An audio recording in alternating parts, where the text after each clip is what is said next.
नमस्कार साथियों, मैं मंजीत कुमार स्वागत करता हूं आप सभी का अपने इस YouTube channel TUC quick English पर।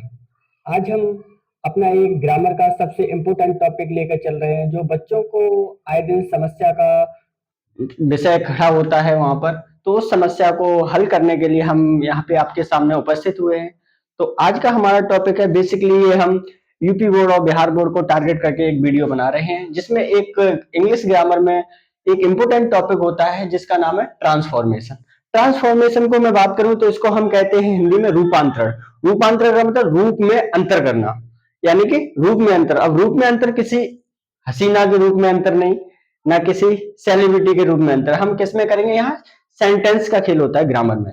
तो यहाँ पे हम ट्रांसफॉर्मेशन की डेफिनेशन की बात करेंगे तो यहाँ पे लिखा है changing the sentence without changing sense, यानी कि चेंजिंग द सेंटेंस, यानी कि सेंटेंस को हम चेंज करेंगे बिना उसके सेंस को बदले हुए, यानी कि उसमें अर्थ चेंज नहीं होना चाहिए। सेंटेंस का स्ट्रक्चर चेंज होना चाहिए लेकिन अर्थ चेंज नहीं होना चाहिए। Is called transformation. उसको हम क्या कहते हैं, ट्रांसफॉर्मेशन कहते हैं। आगे हम रूल की बात करते हैं, रूल्स के ऊपर चलते हैं। तो हमने यहाँ पे लिखा है आपका, यहाँ पे यूजिंग एंड रिमूविंग थू, यानी कि उपयोग करते हुए एंड रिमूविंग और हटाते हुए किसको, थू को, यानी कि कहाँ हमें थू का प्रयोग करना है और कहाँ हटाना है, कब हटाना है, कैसे क्या हटाना, वो हम सीखेंगे। तो यहाँ पे हम अपना पहला रूल पढ़ते हैं, टू प्लस एडजेक्टिव होने पर, यानी कि क्या हो, टू हो और टू के बाद में हमें क्या दिया हो, उसने कोई भी एडजेक्टिव दिया हो। तो उसके लिए हमारा रूल क्या रहता है, तो उसके लिए रूल रहता है सबसे पहले सब्जेक्ट। सब्जेक्ट के बाद में हमें क्या लगाना पड़ेगा, वर्ब। फिर उसके बाद में ओवर या फिर एक्सट्रीमली, ओवर या एक्सट्रीमली इनमें से कोई एक वर्ड लगाना पड़ेगा हमें, और उसके बाद में हम किसको लगाएंगे, एडजेक्टिव को। अथवा दूसरा इसका रूल क्या होता है, दूसरा रूल होता है इसका, या तो सब्जेक्ट लगाओ, सब्जेक्ट के बाद वर्ब, वर्ब के बाद एडजेक्टिव, एडजेक्टिव के बाद हम यहाँ पे ये यूज कर सकते हैं बियॉन्ड प्रॉपर लिमिट, ऐसे भी कर सकते हैं। तो हम आइए समय को ना गवाते हुए सीधे एग्जाम्पल की तरफ चलते हैं। तो यहाँ पे हमारा कुछ एग्जाम्पल लिखे हैं, जैसे मैंने लिखा यू आर टू लेट, यानी कि यू आर टू लेट। तो टू का मतलब क्या होता है, ज्यादा या अधिक। तो मैंने कहा यू आर टू लेट, तुम ज्यादा ही लेट हो, यानी कि अब इसका हम क्या कर रहे हैं, ट्रांसफॉर्मेशन। तो यहाँ पे अर्थ चेंज नहीं होना चाहिए, अर्थ भाई वही रहना चाहिए। शब्द का यानी कि सेंटेंस का स्ट्रक्चर चेंज हो जाए लेकिन अर्थ वही रहना चाहिए। तो मैंने कहा यहाँ पे यू आर टू लेट, तो यहाँ पे हमने क्या है, टू। अब इसको टू को हमें क्या करना है, रिप्लेस करना है। तो हम ऊपर बता के आए हैं कि टू प्लस एडजेक्टिव होने पर ये क्या है, टू है, और उसके बाद में क्या है, ये एडजेक्टिव है। वैसे तो इसको टू बोलते हैं, ठीक है, टू बोलते हैं, लेकिन हम टू और टू में इनमें फर्क ना कर पाए तो हम इसको टू बोल रहे हैं अभी, यानी कि टू प्लस एडजेक्टिव होने पर। तो क्या करते हैं, सब्जेक्ट वर्ब, यानी कि जहां पर भी आपको टू दिखाई दे जाए उसकी जगह हमें ओवर या फिर एक्सट्रीम में से कोई एक वर्ड लगाना है।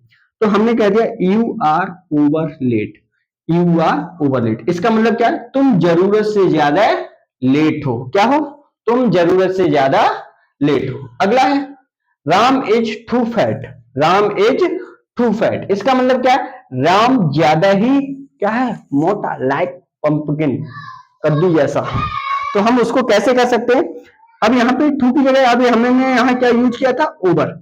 अब हम यहाँ पे क्या करें, राम इज। अब इस दूसरे वाले रूल से हम करते हैं, सब्जेक्ट क्या है, राम, उसके बाद में वर्ब क्या है, इज, उसके बाद में हमने क्या लगाया, एडजेक्टिव। तो एडजेक्टिव यहाँ पे क्या था, राम कैसा था, मोटा था, तो हमने कहा फैट। अब उसके बाद में हमने क्या लगाया, बियॉन्ड प्रॉपर लिमिट। क्या लगाया, बियॉन्ड प्रॉपर लिमिट। इसका मतलब क्या है, राम उचित सीमा से परे मोटा है, यानी कि राम ज्यादा ही मोटा है। तो इन दोनों कंडीशंस में हमारा अर्थ चेंज हो रहा है, नहीं हो रहा, तो यही तो ट्रांसफॉर्मेशन और क्या है।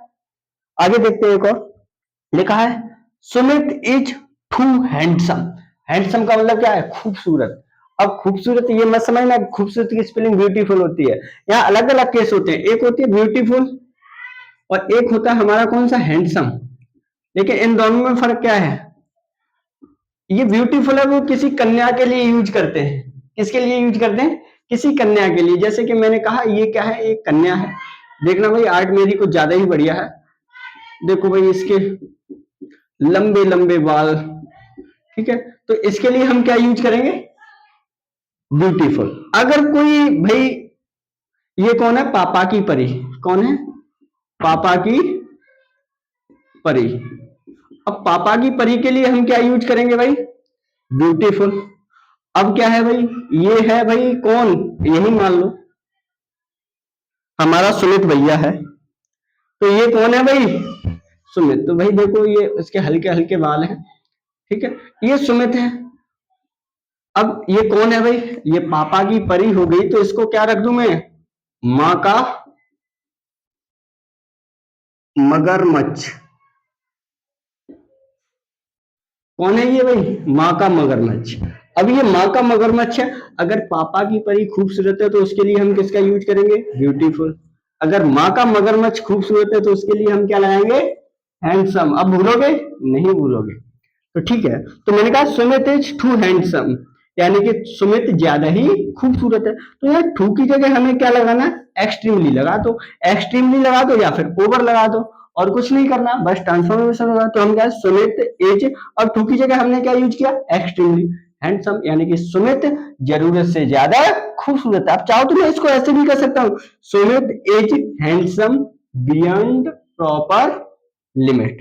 तो ठीक है, आज के लिए इतना ही। ऐसी छोटी छोटी वीडियो हमारी आपके बीच आती रहेंगी, और हंसते रहें, मुस्कुराते रहें और पढ़ते रहें। कहते हैं जिसकी मस्ती जिंदा है उसका भाई सब कुछ है। ठीक है, तो ऐसे ही हंसते हुए मुस्कुराते हुए पढ़ते रहें। और आज के लिए फिलहाल इतना ही। तो नमस्कार साथियों, मिलते हैं अगली नेक्स्ट वीडियो में कुछ और नए टॉपिक्स के साथ।